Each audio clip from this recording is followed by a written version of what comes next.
Hi, my name is Ariana Khan. Most people just call me Ari, though. I go by she, they pronouns, and I'm a senior at Eastern Michigan University, pursuing a degree in public administration and statistics and mathematics.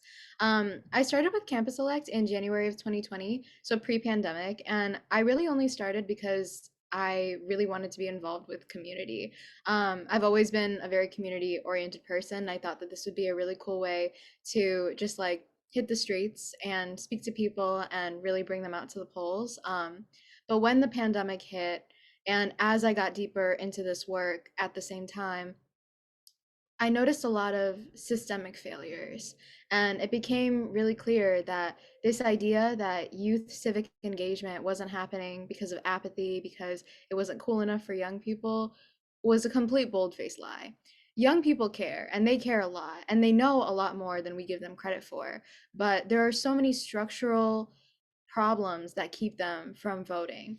Like, if your school doesn't give you election day as a holiday, that's not really incentive for you to go skip class and vote. Or if you do get the day off but you have an exam the next day, that's also not really incentive. If you don't know if you have the correct voter ID, or if you know that your voter ID that you have doesn't properly reflect you, if you lack transportation, or if you're dealing with housing insecurity, all of these are issues that young people come up with, but specifically queer young people more than other marginalized populations.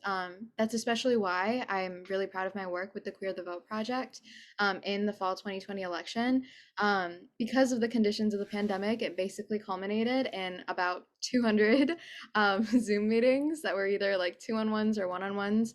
And that was where I found community. I really connected with people, and I heard like why it matters to them to go vote, like why they're still prioritizing civic engagement despite all of these barriers. And it was really inspirational, but it also was a little heartbreaking because it shouldn't have had to be such a process. Hi, I am India Rice, a sophomore political science major attending Claflin University. Today, I would like to share with you why data is important to me. Data is important to me because it forces me to think critically and gives me the ability to better communicate my findings with others. Hi. I'm Lindsay Baxter. I am studying political science at Cochise College. It's a community college. So we face some challenges there with a lot of people not being there all day and, being on campus and off really quick. So being a civic influencer and being able to connect with people through Instagram and Facebook has been very helpful with getting the word out and reaching out to people about voting and about things that are important in our community and things that are coming up in the next election. For the Civic Action Plan, I'm focusing on getting a voting booth put onto the campus. I have reached out and started talking to people, haven't really heard back from anyone yet. So I'm just trying different avenues of the right people to reach out to. And it's just super important at our school, especially in our town. There's not a lot of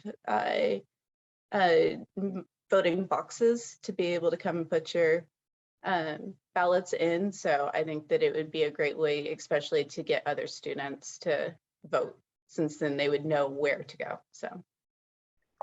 Yeah, well, I think if there's 2,000 or even half that, say 1,000 campuses across the country all saying, like, look at this map, like, look at the fact that college students' votes are being suppressed, I think it would be hard to argue it's not happening. I think it would be hard to just push to the side and say it's not important. I think if there are a lot of college students and a lot of college campuses saying, hey, we need to pay attention to the problem, that people would be forced to confront it. And I think it'd have a little more power because it's just peer to peers talking to each other rather than some random person talking to each other. It's, oh, I take classes here too. I'm a student just like you, and you're talking about it. And there's just kind of that intrinsic connection of both of you being students, both of you having a shared experience of struggling to navigate these laws and not knowing what is going on. Because I agree with Ari's video. I think that there is not that apathy. There's not students don't want to vote. I think my generation is one of the most politically engaged in recent memory, I feel like, in terms of voting. I feel like there's this real huge push, especially in the last 5 years, for my generation to vote once they're eligible. From the second they're eligible, start turning in their ballots and voting and trying to make change. So I think that once this starts to get spread a little more, people will vote a little more once they're more knowledgeable and the process has become simpler for them because they want to vote already. I just think some might not have the tools or knowledge to do so. I think through this all, I really just decided that I wanted to do work that centered on sustainable access. So, not just quick fixes for the moment, but something that would last a really long time. And I wanted accessibility to be built around convenience because honestly, things need to be simple for them to be possible. If voting isn't as simple as tying your shoe, so you know where, when, and how it's happening, you know that once you've tied it, it's set and good to go, that knot's not budging, then people aren't going to be motivated to do it. And we can no longer afford to live in this era where we blame everyone for their lack of access. It's time to step up and start being the solution. With every event I have put on, I know that I am changing the way that students think about the impact that they have on their communities and why they should care about the world and around them.